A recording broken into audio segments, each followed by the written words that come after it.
All right. Good evening and welcome to my school board meeting. It's Monday, October 26th, 2020, 6 o'clock. We're in the Citizen College Library Boardroom at 1887 building. I'd like to call the meeting to order. Ask Mr. Clark to call roll, please. All right, Mrs. Fisher. Here. Mr. Gayhart. Here. Mrs. Ingersoll. Here. Mr. Martell. Here. Mr. O'Donnell. Here. Mrs. Ray. Here. Mr. Scarrow. Here. Ms. Grakowski. Here. Mr. Toby Reed. Here. We do have a quorum. We will continue. I will note this meeting has been noticed per state statutes. We do have some community participation, I understand. All right, yes. Mr. Horton, would you like me to read your email request or did you want to speak to the board directly? You can read it. Okay. Don Zeke wrote me, he said, Mr. Tadlock, I would like to talk to the Board of Education about the following, about allowing do-rags in school. I think they should be allowed because they help people with the hair texture of mine, African American, curly/rough hair, get a cool hairstyle called waves. In the pandemic we were having, now you can't really see our faces anyway, so a head covering that's actually doing something for you shouldn't be a problem. It kind of likes culture hairstyle, and to get the style, I need to be able to wear my do-rag. Please get back to me as soon as possible, and thank you. Also, may I have the Google Meet link to attend tonight's board meeting? So I did check with Don Zeke in this regard. He did talk to Mr. Keel. And Mr. Keel and the administrative team, they looked at our current policy that's in the handbooks, which do-rags would be excluded from being allowed to be worn as part of that headwear. You know, it's not allowed under our current policy. I shared with him that I'd be happy to look at and discuss it with the administrative team and get back to Don Zeke and or perhaps have a discussion in a policy committee meeting and see if that's something that the school district wanted to reconsider. But correct me if I'm wrong, you were told no by the high school administration because it would violate the current policy, correct? Yeah. Okay. So, all right. Thank you, Don Zeke, for sharing that. We appreciate you bringing it forward. Mm-hmm. All right. Does he understand the process at this point? I shared with them that Okay. Don Zeke, because it's not an agenda item on the school board meeting, that they can't really discuss it or give, permission either way on that. So that's something that we have a school board policy committee that reviews the rules and regulations. That's something that if they would like to bring up, we could put it on a policy committee meeting for discussion. And then if they decided to change that rule, they could forward it to the school board as a whole, where they could have a discussion and decide to vote on the policy. Does that make sense? Yeah. Okay. All right, thank you. All right. A banner presentation from the Jones Bus Service.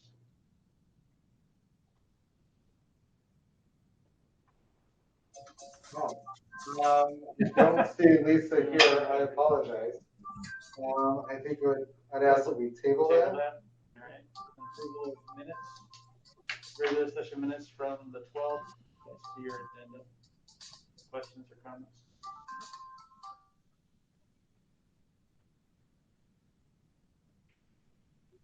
Hearing none, looking for a motion. I move to approve the minutes of the October 12th, 2020 regular session school board meeting as presented. Is there a second? Second. So moved and seconded to approve the minutes of the October 12th, 2020 regular session school board meeting as presented. Roll call vote, please. 1 second, sorry. Mrs. Fisher. Yes. Mr. Gayhart. Yes. Mrs. Ingersoll. Yes. Mr. Martell. Yes. Mr. O'Donnell. Yes. Mrs. Ray. Yes. Mr. Scarrow. Yes. Ms. Grakowski. Yes. Mr. Reed. Yes. Carried. General and other fund bills, Mr. Truen. The general and other fund bills this evening covers checks number 141119 through 141275, wired numbers 256 through 356 through 360, ACH check numbers 079 through 104, and voided checks number 140518, 140898, in a combined amount of $475,550.54. And there was a memo providing some additional information on several of the bills in your board packet. I do have a question, like, we do get a lot from Amazon. Does all that come in through here? Yes. Okay.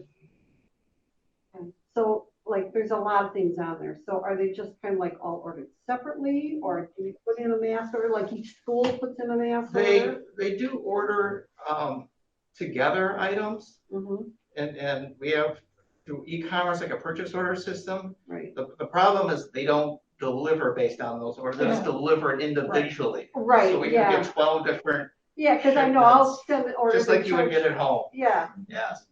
so I'm thinking that must be quite a job to try to source all that out. and Not figure only out that, when you have but this. actually processing the billing on that, Oh, the way sure. they bill, because Yeah. that's not how they're set up. They're set up to deliver quickly, Mm-hmm, but they don't really care about how you process. right, Yeah. right. It's just the way it works. Okay, I just didn't know if there was a difference between like ours, which is a lot smaller, and yours are massive. It's just the volume's higher, but it's the same kind of thing. Do they a lot of times come in mail as opposed to being shipping? We'll get the prime truck here, it comes different ways. Okay, all right. Yeah. The post office was not happy with me when we got the bottled water, because they went through the The what? post office service and they had to. Right, I know. I ordered a couple of cases of water one time, and one of them was left out in the middle of the driveway. They brought one to the door and then one in the middle of the driveway. What? Well, they got Because they only have so contained, much time and so much room in those little Oh my tiny God. trucks. it's And it was like, okay, I get it. And they earn a lot of overtime, so Wow. the volume is crazy. Sorry, I digress. Bill, I have a question. For the installation of the pavers for the Booster Club, what was the agreement with the Booster Club on the repayment, and where are they at with? What the board approved was a 10-year Okay, loan, and that Okay. was back on, I think, April of 2019. okay. I knew that there was some kind of agreement, but I couldn't remember the terms of that. Yeah. And so they're paying it back over a 10-year period. 10-year period. They haven't made any payments yet. Okay, This year's been tough. But they were Well, good, yeah. like with the Yeah. concession stand that they did. Yeah. That was 10, 15 And years ago. fair, now, probably. fair, and Yeah. I think the final cost, I was just looking at today, is about $155,000. okay. All right. I just didn't know where they were at with the repayment, but, So, okay, that was it. Other questions? Hearing none, looking for a motion. I move to approve the general and other fund bills of October 26, 2020, check numbers 141119 to 141275, wire numbers 356 to 360, ACH check numbers 079 to 104, and voided check numbers 140518 and 140898 in the combined amount of $475,550.54 as presented. Is there a second? second, It's been moved and seconded to approve the general and other fund bills of October 26, 2020, checks numbered 141119 to 141275, wire numbers 356 to 360, ACH check numbers 079 to 104, and voided check numbers 140518 and 140898 in the combined amount of $475,550.54 as presented. Mrs. Fisher, yes, Mr. Gayheart. Yes. Mrs. Ingersoll, Yes. Mr. Martell, yes, Mr. O'Donnell. Yes. Mrs. Ray, Yes. Mr. Scarrow, Yes. Ms. Grakowski, yes. Mr. Reed. Yes. Motion carried. The adoption of the 2020-2021 district budget. this evening, the school board is being asked to adopt the original 2020-21 budget. We went through some of the changes, I think, at the last meeting. The only outstanding kind of piece of the puzzle was our state aid number, which we did receive on October 15th. And that amount is about 140,000 more than what was in the estimate. Oh, nice. So the corresponding then becomes a reduction in the levy by that exact same amount. Okay. So I think I was estimating about a 7.5% increase in equalized aid. It ended up being a little over 8%, about 8.49. So probably good news. Mhm. Then following that, you'll see the actual budget for like the general fund, 2 years of history, and then the proposed budget for 2021. Revenues on the first page, and then the next page there is the expenses, program listings, and then following that is what's called our Fund 21, which is our gift and donations and our pupil activity accounts. And then Fund 27 is all the special education costs. Really is kind of part of our operating budget, but for federal regulations, we have a separate fund number for that. And then that's followed by our debt service fund, 3839, and our capital projects fund, which include a couple of things. They include not only the options renovation, but also the loan outstanding with the Booster Club. It's also included in that. Okay. Fund 50 is our food service budget. We're assuming we may dip into kind of the fund balance a little bit this year. Based on participation is a little different this year in a typical year.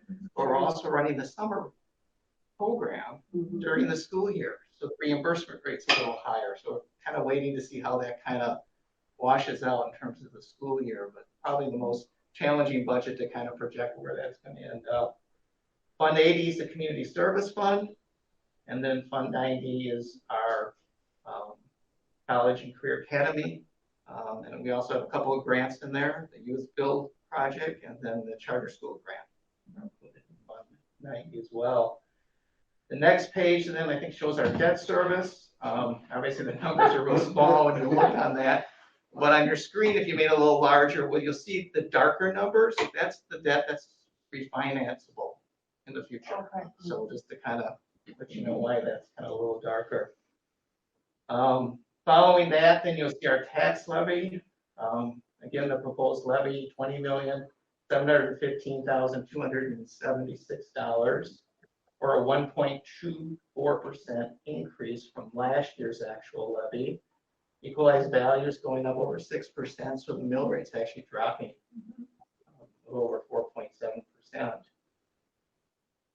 And then you see the impact in equalized values, sample values, and then the final page to the document is kind of showing how the distribution of the actual levy is across the different municipalities based upon their change in equalized value. So you can see how overall 6.34%, but if you look at the individual municipalities, they vary greatly from that.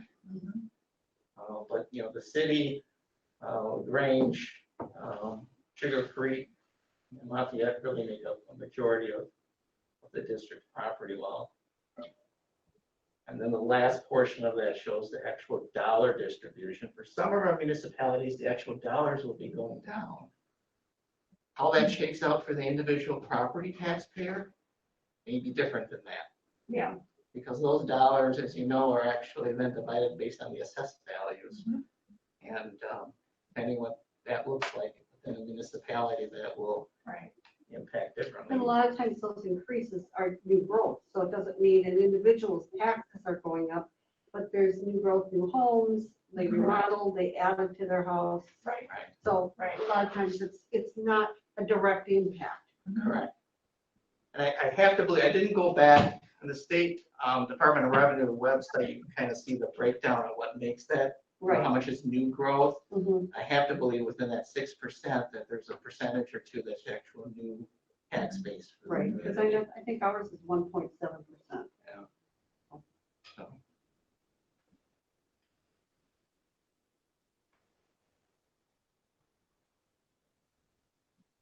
Mr. Trim? Eliza's done a great job again. Yes. Year putting together a budget. Yes. It's only about half the information, but and maybe even less than half this year, even Yeah, like 20% job on that. So, any other questions? Not hearing any. Looking for a motion to approve. I move to adopt the 2021 district budget as presented. Is there a second? I'll second it. So moved and seconded to adopt the 2020-2021 district budget as presented. Roll call vote. Mrs. Fisher, Yes. Mr. Gayheart. Yes. Mrs. Ingersoll, Yes. Mr. Martell, Yes. Mr. O'Donnell, Yes. Mrs. Ray, Yep. Mr. Scarrow, Yes. Ms. Grakowski, Yes. Mr. Reed. Yes. Motion carried. Certification of the tax levy. I move to approve the 2020-2021 fiscal year property tax levy of $20,715,276 as presented. Is there a second? I'll second it. So moved and seconded to approve the 2020-2021 fiscal year property tax levy of $20,715,276 as presented. Roll call. Mrs. Fisher, Yes. Mr. Gayheart. Yes. Mrs. Ingersoll, Yes. Mr. Martell, Yes. Mr. O'Donnell, Yes. Mrs. Ray, Yes. Mr. Scarrow, Yes. Ms. Grakowski, Yes. and Mr. Reed. Yes. Motion carried. Report and discussion. Student report. All right. So at the high school, begin our boys football team rounded off their season with a three-peat of the Hero Bowl over rivals Delavan. Boys soccer took their fourth straight conference championship and their fifth straight regional championship with their season ongoing. Girls volleyball season came to a close to an unfortunate loss to Burlington. Our cross-country team, we had two juniors make it to our sectionals, Riley Buckheit and Drew Davey. And Drew Davey is moving on to state. Girls swim had their fundraiser at Panera over this weekend to raise money for their season. And the first Maker Monday of the year is tonight. At the middle school, this week is the beginning of their Red Ribbon Week to create a drug-free school. The students are preparing for a virtual Veterans Day assembly. And students in their life skills classes are learning how to use a sewing machine and will eventually make their own mask. Good. At Jackson Elementary School, they are also beginning their Red Ribbon Week with the theme Be Happy, Be Brave, Be Drug-Free. The students wore orange on the 21st in order to celebrate their Unity Day. And students picked up their second book of the year to read. At Westside Elementary, the staff is having a pumpkin decorating contest this week that the students will vote on. And on Wednesday, they'll draw names out of a hat, and the students that win will take a pumpkin home with them. Last week, they concluded their Red Ribbon Week, and on Unity Day, on the 21st, the fourth grade students put positive messages on their cutouts of shoes to stomp out bullying. At Tibbetts Elementary, a week remains on their electronic book fair.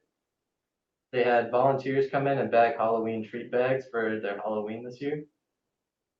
And their slogan for Unity Day was Tibbetts stand up, we don't stand by. And second graders with Mrs. Spranger worked on building habitats to promote the survival of honeybees. At CCA, or College and Career Academy, they partnered with MKE Tech Hub to join the Hour of Code in December to promote computer sciences. And they went with the Elkhorn Youth Build students to visit Adams Electric, where they learned what exactly it means to be employable and how to become more employable. And for the options, they made cards for the veterans, painted scarecrows and barns in their art classes, did a musical scavenger hunt, and covered basic science topics through fun experiments like putting ivory soap in the microwave, making paint bombs, and creating erupting volcanoes. And that is all I have.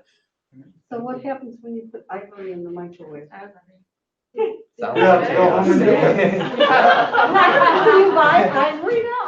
I've You never won't have to been- buy it for a long time, and like multiple. Wow. It's like gremlins and- Cool. In water, yeah. All right. Learn something new every day. I will YouTube it. Thank you. Thank you. Director's report. Ms. Fox. I'm gonna need that. Thank you. Okay.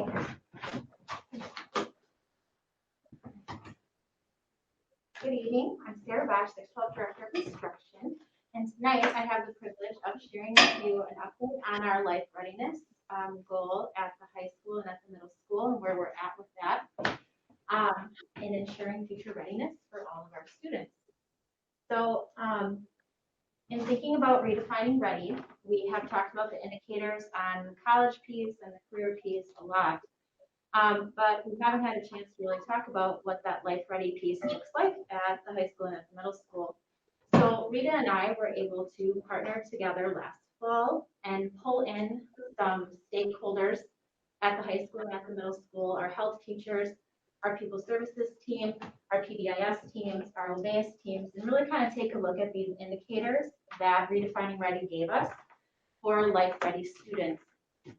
We broke them apart, and what we did was an audit of where are these skills already being taught within those various groups.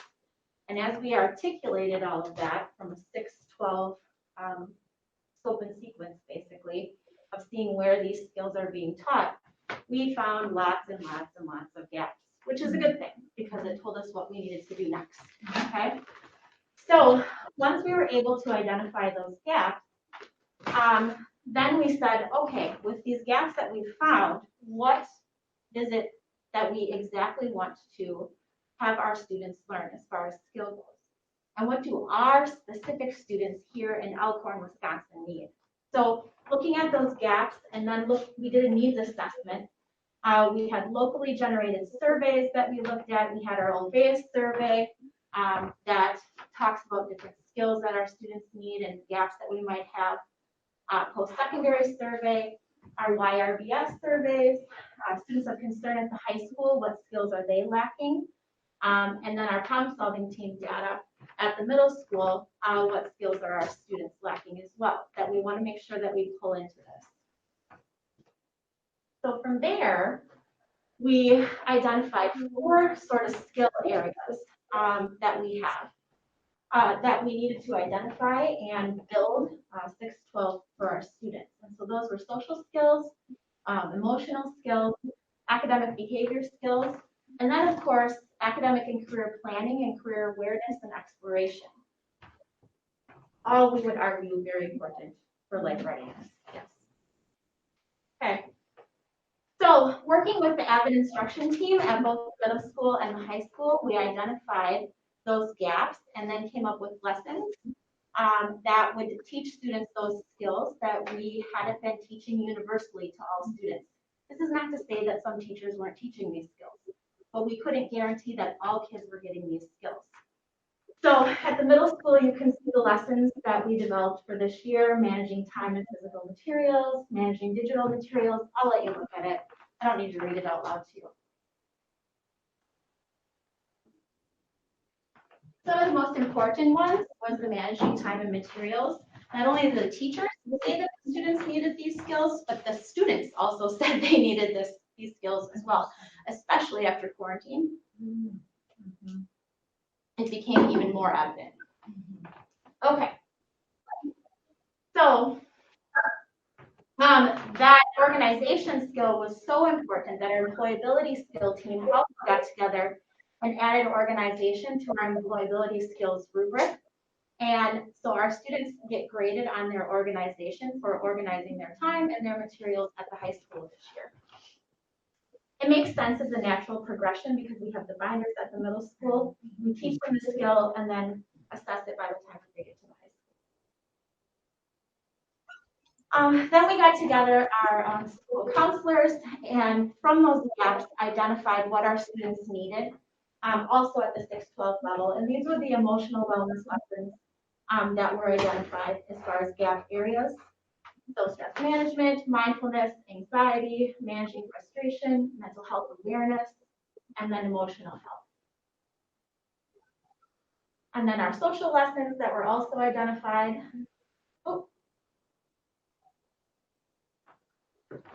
there's one that you're not able to see. There we go. Positive relationships. That's a huge one at the middle school. How to manage conflict. Yeah. So creating those positive relationships as well.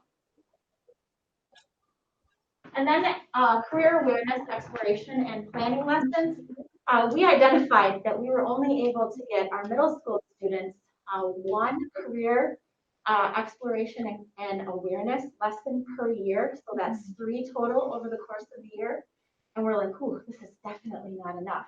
So now we're able this year to be able to get 4 lessons in, and all students will be able to get those Zella lessons in, plus any type of career awareness and exploration lessons that we've added that we thought would be good things for our students to do that kind of fill those Zella lesson gaps, if that makes sense. We also added opportunities for our students to learn about CTE and CTSO awareness, lessons on those too. So like this is manufacturing month, which you guys probably saw some stuff during student success time on it. Students about that as well. They get that career awareness. So the question after we identified all these lessons that needed to be created was, where do we fit this all in, right? Because there's not a lot of time in the day. And so working together with the principals and working together with our school leadership team, identifying spots within the school day where these lessons can happen and our kids can get the skills that we know that they need to be successful. So student success time was created at the high school.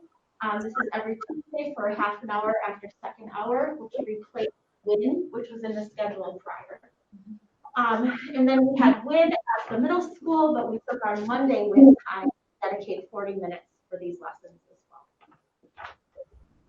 well.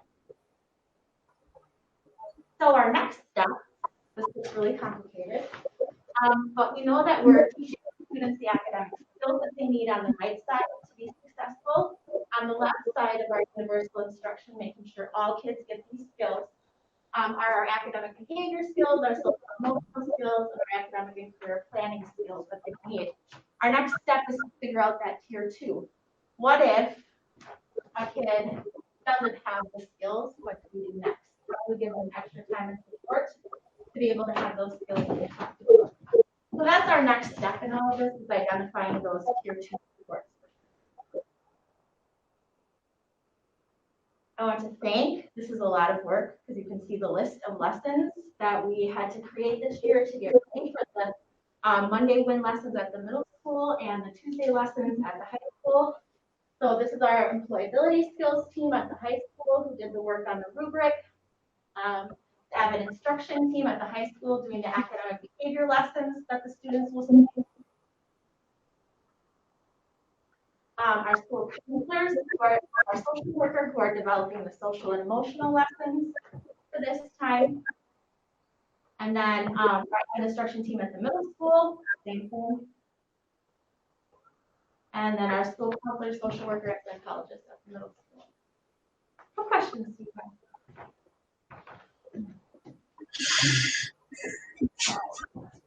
Any questions? I'll notate that the Life Ready is a much heavier lift than the academic side, because they didn't ever settle on those from the national level. So this is something that there's not very many school districts that actually have the Life Ready indicators and those components in place. So I really want to thank the team for all of their hard work putting that together, diving in and identifying what those components would be to best prepare our students to be Life Ready. And I know it's a lift for the staff as well when they have to shift and add that time into that schedule and that additional lesson plan and that work. But it's important work that will really benefit our students in the long run. We really tried to make the lessons more digestible for the teachers. They're in video format and they're step by step. So we had the experts on these teams create those lessons, and then they're facilitated by those teachers individually in the classroom during student success time or during. So are all students at the junior high and high school level going through this? Or? Yes, yes. Okay. And so this is kind of like also in response to to how are we getting some of those academic behavior skills that the kids are getting in the academic to all kids. This was also a way for us to be able to do that as well. Okay. Yep. What other questions? I mean, clearly you're gonna have students who are gonna view this as a waste of time because they've got their stuff together. Like they don't need help in this department. Yeah, and we really tried to differentiate it by grade level too, so that it was developmentally appropriate. But yeah, we're gonna get that from some kids. Yeah. And that's okay for them to hear it again. Okay. You know what I mean? Yeah. It absolutely is, and especially when we're talking about mental health and awareness. And we're talking about one lesson here, so you know what I mean, for each one of these topics. So it's not like they're getting multiple lessons on the same kind of thing. Got it. Yeah, it's a snippet at a time. Okay. And then are there ways for students, so they get presented the information, but then is there a way for them, like some students clearly need additional help beyond that one lesson? I mean, are there resources for them to be able to? That's what we're building right now, Okay. because we didn't even have a universal at all until this year. So creating that universal of all of those different types of lessons and skills that we want kids to have. But yeah, there's a way, there's exit slips that they're completing and different types of activities so that we can get feedback and then know what to do next. But we're literally building the tier 2 as we go. That's what's happening. If that makes sense. And also, we were graded on our organizational skills, and then they followed next month too, to make sure that we were continuing like our plan that we had made for our organization. Okay, good. So they're definitely following up on that. Good. Any other questions? Can I mouse back? Absolutely. Thank you. I want to mute whoever was at- Were you getting shaky down there? I get shaky when I don't have control of it. Thank you. All right, we have an options renovation update. If you haven't had a chance to drive by, it looks, I don't want to say it looks quite a bit different, but the grounds all around are, they have the stone base in for the parking lots and the sidewalks. The curb and gutter sidewalks and asphalt work will be happening over the next couple of weeks. Inside, I'll get to that in a second. We have some of the drywall patching and HVAC roughness. This is the front drop-off pickup area. This is the removal of the old windows. Look at that. Wow. It's like a whole and the metal panels. So yeah, it's quite the large section of each of those old metal panels. This is work in the gym where they're working on the HVAC. We're not replacing, as of right now, the decision is not to replace that gym ceiling. It's to put the panels, they still manufacture that size panel. And it was over, correct me if I'm wrong, it was about $270,000 to replace that gym ceiling. Seems nuts to even build a house replacing a gym ceiling. But anyways, that helped motivate us to just put up the old tiles. But that's being done within the classrooms. I mean, I think the building was 1950s, right? So there's quite a bit of patching to go on in the classrooms with the drywall finish. And it's definitely a different, the drywall type finish from back then. It's much more, it's not like the gypsum board, it's like concrete. It's like the old plaster walls is what it feels like, but they're in sheets that are up there. So they're quite solid. But they're making progress. I know Trisha and the team, they've got the color scheme and carpet kind of picked out, and it's really going to go through quite the transformation in the next 2 months plus. Yeah. So. Jason, how are they doing? Because they're all moved in over at the old HHS building, right? Mm-hmm. And how is that working out there? We're making it work. Yeah. Yeah. a little spread out, but Yeah. yeah, we're good. We put our blended learning upstairs in a huge corridor, sectioned it off into 3 classrooms. So it's open air. It's a big building with Yeah, it is. tons of Yep. little offices and spaces and nooks and crannies. Yeah, it's interesting. A beautiful courtyard in the middle though. Uh-huh. So that's worked out very nice. Any other questions on the update? Anything to add, Bill or Paul? Well, we're just doing a good job. We're moving along really quick. And I know a lot of people in the community are now taking interest in it. Mhm. I had someone ask, when can they go down and see it? Open house, yep. I've had that asked a few times already. I said, well, we'll see as soon as we get it done. Yeah, Hopefully right. in January. Probably schedule something in January. Yeah, it's moving. There's a lot to do in the next month, like Jason said, the next month and a half. Mhm. One of the things at our last construction meeting, Dan Kehoe spent some time looking at the possibility of an addition. I think we talked about adding a couple of classrooms. Yep. So he actually drew a plan that would show like a 4 classroom addition. When you start doing that, you have to do a firewall because it's a separate building and you know, all that kind of stuff, which isn't that big of a deal. But when you start down that road, then you almost want to put a set of bathrooms in, and then you probably want to create another entry. Mhm. And as you head south, you tend to go up in elevation, Oh. which then requires probably like a ramp system of some sort. Okay. And then you have some water that you have to deal with in terms of stormwater and potentially stormwater system to think about. So Yeah. we didn't talk any final numbers on that, but it probably became a little more reality of what something like that would cost. And if you start doing that type of an addition, you probably get to a point on a square foot cost Yeah. that would make sense to add a much larger addition Right. than simply a classroom or Yeah. 2 or Yeah. 3, because your cost to do that's going to be pretty high. Right.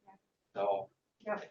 we didn't finalize anything, but I don't know, Jason, Yeah. Paul, you got anything? CG Schmidt's gonna put some of the numbers together. So in short, we can't add the 2 or the 4 classrooms within the Mhm. budget underrunning that we have. Yeah. We would need to come up with a little bit more. I think roughly, they said about 1.5 for the 4 classroom addition? Yeah. And, you know, you don't get the economy of scale by just Right. adding 2 classrooms. Correct. And that's what they kind of said. It doesn't make any sense. Right. If you're gonna add, then you should do the 4, because then you do get more of an economy of scale. So that would put us as a district, we would need to, from the referendum dollars, rough estimate right now, we'd need to come up with about half of that 1.5 in the levy, or not the levy, the bond amount that we can bond to would cover about half of that addition. So I think we'll wait for CG Schmidt numbers to come in, and then we can sit down and take a look at it as a board, and some different options if we wanted to do that or not, move forward. Yeah. All right. Anything else on the renovation? The other thing is, as we get our numbers in place, we also have to kind of step back, because adding addition like that, there's some other approvals with permits and things like that have to run its course. So it's just another little hurdle we have to get. But when we have the numbers, we can look them a little more closely and then go that way. So if we were to do that, move forward with something like that, that would be more of a late spring, summer project to finish now.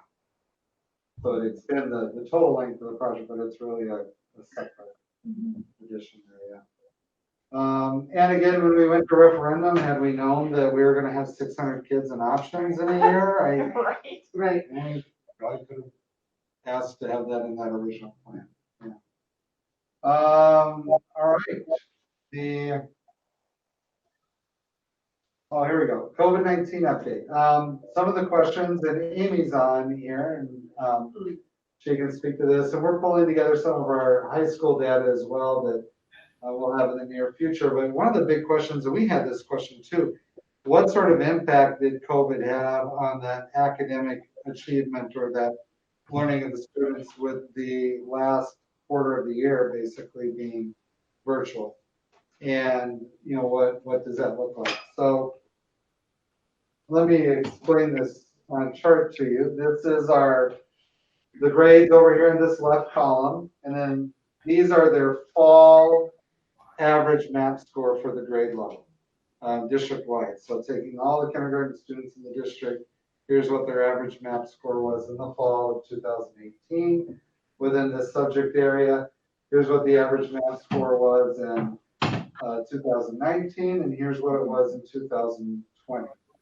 Now, what we look at to measure, and again, MAP does two things. It will benchmark where your kids are at as an overall achievement score, but really it's designed to focus on measuring the growth of the students from one year to the next. So to do that, you would follow the kids diagonally. Yeah. If that makes sense. Yeah. From kindergarten to first grade to second grade. Yeah. You don't really want to get caught up in comparing separate cohorts so much because they're completely different student groups. Yeah. They'll usually stay within 2 to 3 points of each other. But you have a little bit of variance there.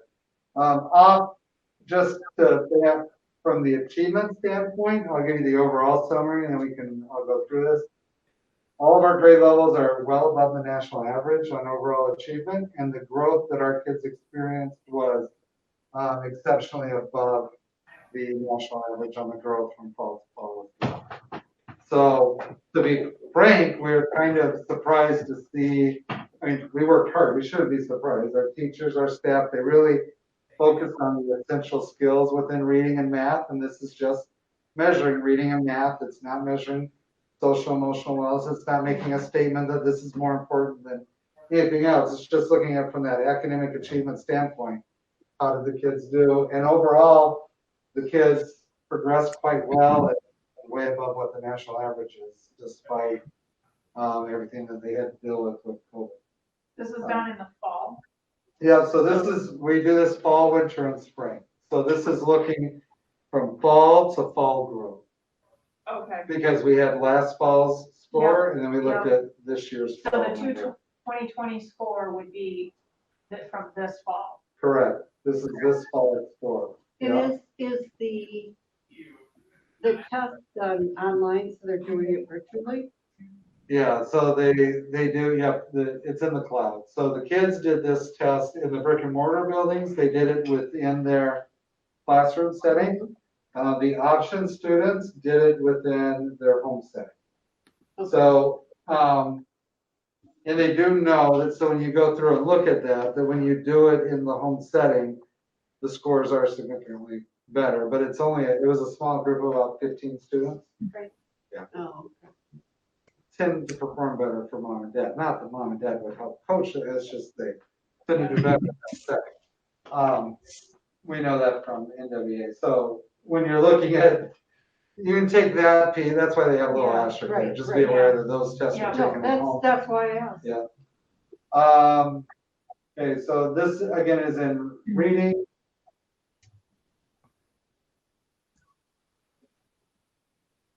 Some of the grade levels were slightly above, some of them were below, again, the previous cohort, but all grades experienced good growth from. But considering that they had to do remote learning in the spring and then carry that through the summer, and it's not a huge drop.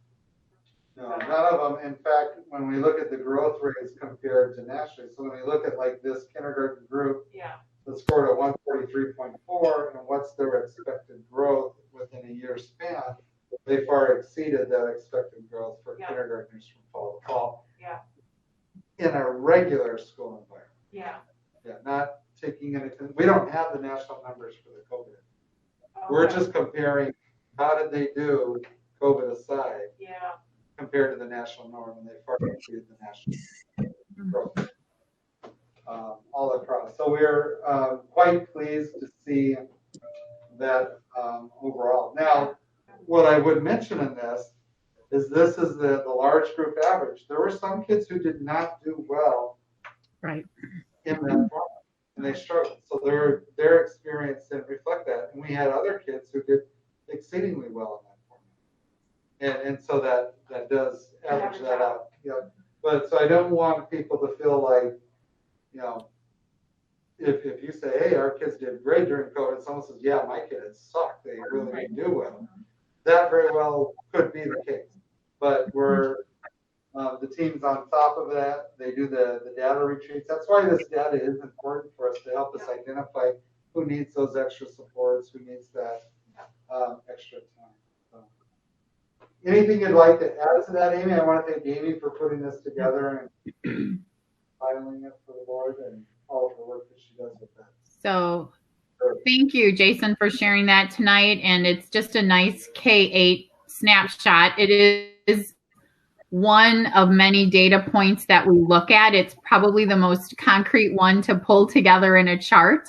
I know that, you know, at the elementary level as well, we look at those running records when we're reading one-to-one with students. And, you know, we do have some students that are now really making up ground from that time off, both, you know, spring and summer, although we did have, I think this data shows some very solid instruction provided when most of our families engaged, not all, but many, many families did.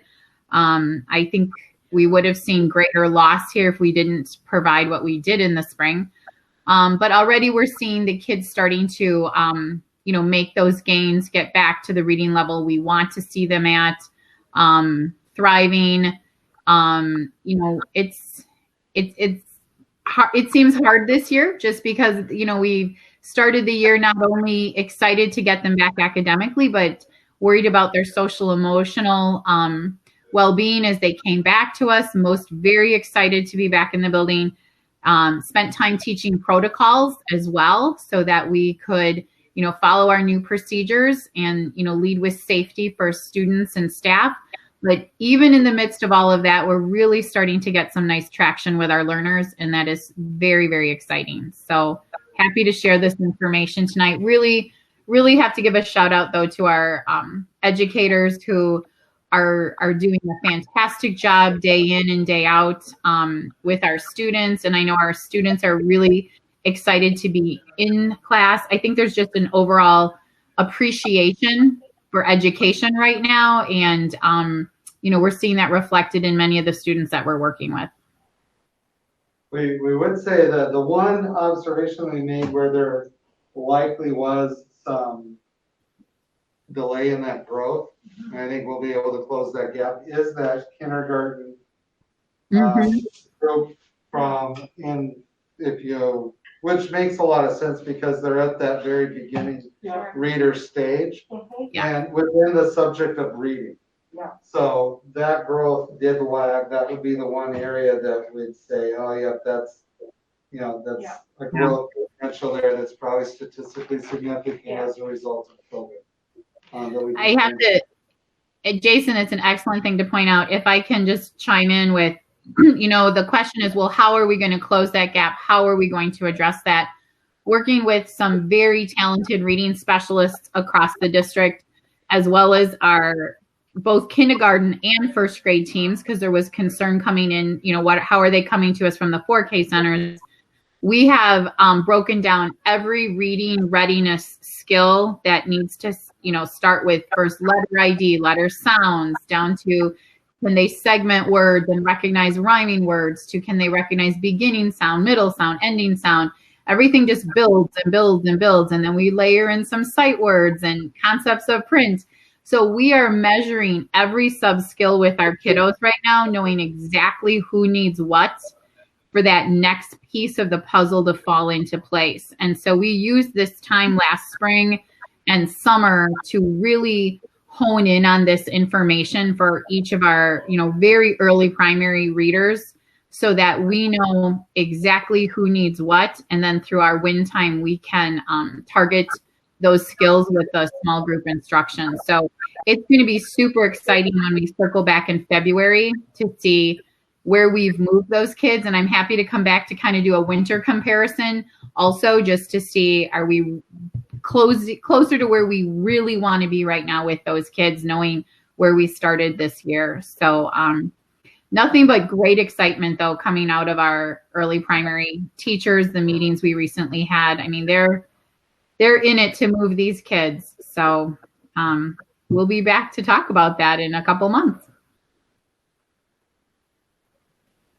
A couple other items I wanted to share with you. The county dashboard is almost ready to go live publicly. So this you can't access on the county website yet, but this is what it will look like. This is in lieu of those PDF reports. So everybody in the county will have an opportunity to be able to go in and look at this. Again, it's basically the same data, looking at the number of cases per 10,000 that infection rate. Again, they're looking at within our school district boundaries.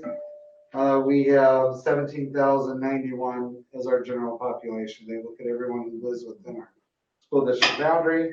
And again, this is not the number of cases within the school district. It's the number of cases within that school district boundary that live there, reside there. So if we have a staff member who tests positive that lives in Waukesha, they're not included in this number. Yeah. Vice versa, if we have someone who works in Waukesha but tests positive here, it's just really looking at that infection rate in the area. This is the first time. This was from the week of October 18th, so it's a little bit more recent. It's still 8 days behind on this snapshot. They'll update this twice a week. But at that time frame, we were the lowest that we had been. Typically, we've been between 10 to 20. Right. Was our average, and which is considered moderate. Nobody in the county during that week, which surprisingly was 84, but none of the school districts were above the moderate level that are reported here. And then it gives you a breakdown of the age ranges for the different groups by school districts. So it's just, more out of interest, but it is something that we monitor, because if we see these rates spike up really high, then that's when we would, and then we're experiencing it within our school setting, especially spread from one to another, then that's when we may need to reconsider what we're doing or what we're looking at.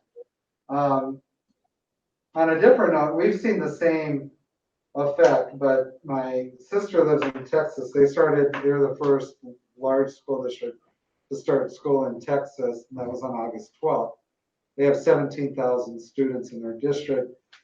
Since they started, they've had 146 cases, and then they did contact tracing, or off those 146 cases, 1,000 people had to be quarantined. But then they looked at within that quarantining, people who didn't wear face coverings contracted the virus at a 4% rate, and those who had face coverings, out of 146 of the cases, only one person got a positive case after being quarantined there. And so they actually changed their guidance. Now, we can't do this because our state health department doesn't have the same outlook, but they're changing their guidance that as long as you're wearing the face coverings, they're pretty confident that even that school setting, because it's so unlikely that you would contract it from someone else if you're exposed, that they're no longer quarantining people within the school setting if they had their face covering on, because they just haven't seen the virus spread to individuals in that situation, with the exception of if you have really close contact, like in a sport or performing arts, dance partners, something like that. But I thought that was interesting. We're seeing the same thing. We knock on wood, don't have a single case where it's been spread within the school setting. We will continue to have people quarantined. We'll have to do some more quarantining tonight, but that's just what we're going to be dealing with for the foreseeable future. As of this morning, the number of active confirmed positive COVID cases of people in the school setting was down to 1 at Step Ahead Preschool. And the number of people who are quarantined, again, because the quarantine lasts longer than the isolation time frame, that this number always lags behind. So this is the number of people who are still out on a quarantine.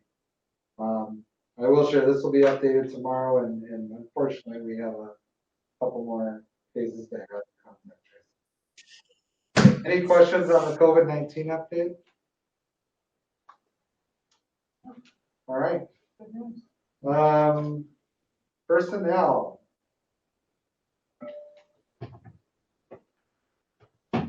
Okay, the first one up is, hey, let's just say, I'm not happy for Shannon. No. We're supportive of Shannon. She's accepted a position up in Pulaski. They're moving up north. Her husband was offered a great promotion within the DNR, and we wish her well. It's going to be sorely missed, but I'm happy that it's working out for them and that she's going to be able to go and help another school district. She's done a fantastic job with the school district, and we wish her well as she moves forward on her new endeavors. We want to thank Carrie Todd for her service as well. She's been serving as a sign language interpreter. Unfortunately, the student that she works with will be leaving us and moving, and so we want to thank her for her service to the students as well. Annalise Ivanhoff is resigning as a health aide at Tibbetts. Steve Healy is resigned as a custodian assistant.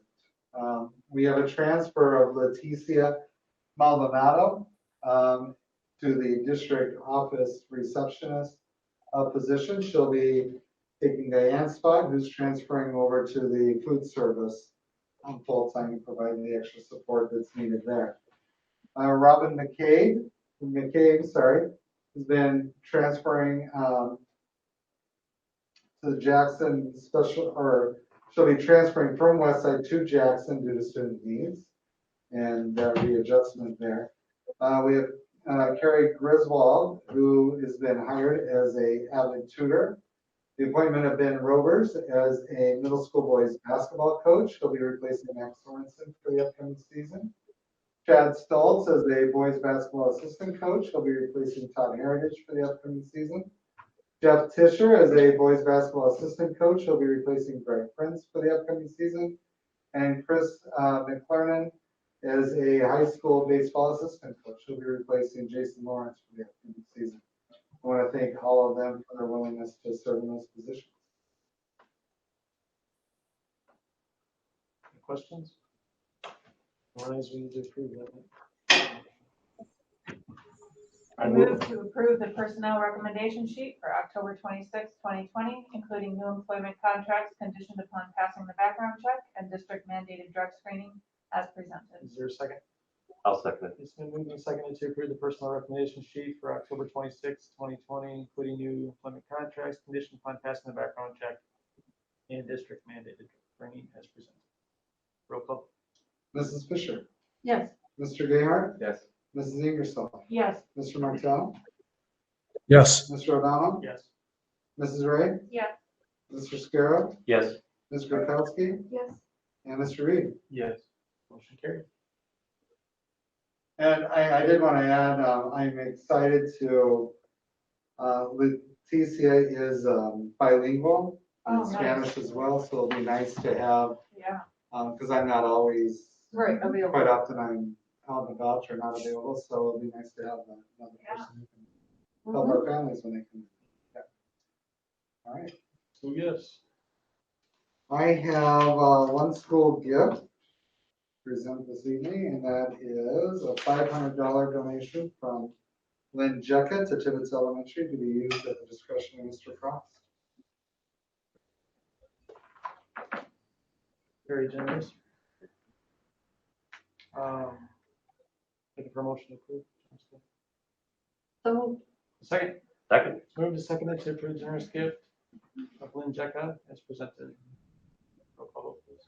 Mrs. Fisher, yes. Mr. Gayheart, Mrs. Ingersoll, Yes. Mr. Martell, Yes. Mr. O'Donnell, Yes. Mrs. Ray, Yes. Mr. Scarrow, Yes. Ms. Grakowski, Yes. Mr. Reed. Yes. Motion carried. Second reading of our policies. Hey, I did not have any further comments or discussion or requests. If there's not anything that someone would like to review, then I think they're ready. Anybody, any discussion on that? Not hearing any, looking for motion? I move to approve new policy use of seclusion, physical restraint of students, and to delete policies 342.5 special education seclusion and restraint policy, 342.5 exhibit 1 DPI directives, 342.5 exhibit 2 EASD seclusion restraint report, and 447 use of physical force or restraint by staff as presented. Is there a second? It's been moved and seconded to approve new policy use of seclusion and physical restraint with students, and to delete policies 342.5 special education seclusion and restraint policy, 342.5 exhibit 1 DPI directives, 342.5 exhibit 2 EASD seclusion and restraint report, and 447.1 use of physical force or restraint by staff as presented. Mrs. Fisher, Yes. Mr. Gayheart, Yes. Mrs. Ingersoll, Yes. Mr. Martell, Yes. Mr. O'Donnell, Yes. Mrs. Ray, Yes. Mr. Scarrow, Yes. Ms. Grakowski, Yes. and Mr. Reed. Yes. Motion carried. Announcements. State convention registration opens October 30th. This will be an all virtual event held January 20th to the 22nd. Please email Jody if you would like to attend. You no longer have to worry about it being cold. Did anyone attend, I think it's already happened, the district? No, that's this Thursday. Oh, this, Thursday. okay, all right, Regional okay. meeting. I'm just curious how it went. I do have, you reminded me. I'm though, I have to registered. go in. Okay, because there's no way I have to find it. He reminded, he has to Did it get remind you of something. something? Yes. Jason has left that building. He left the building. Elvin's and Walter building.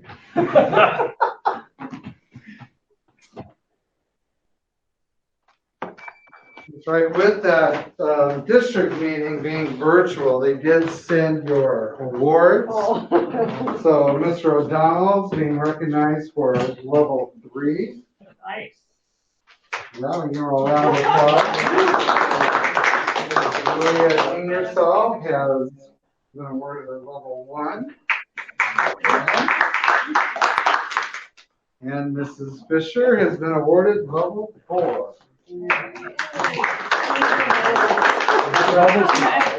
Yeah, I think 5 is the top. So I 5 have to is the go top? around. Was it just like another decade? It gets, I don't know. Yeah. 5 is pretty far to get to. All right. That's all the announcements I have. All right. Looking for a motion to adjourn. So move. In a second. Second. Moving to adjourn. Roll call vote. Mrs. Fisher, Yes.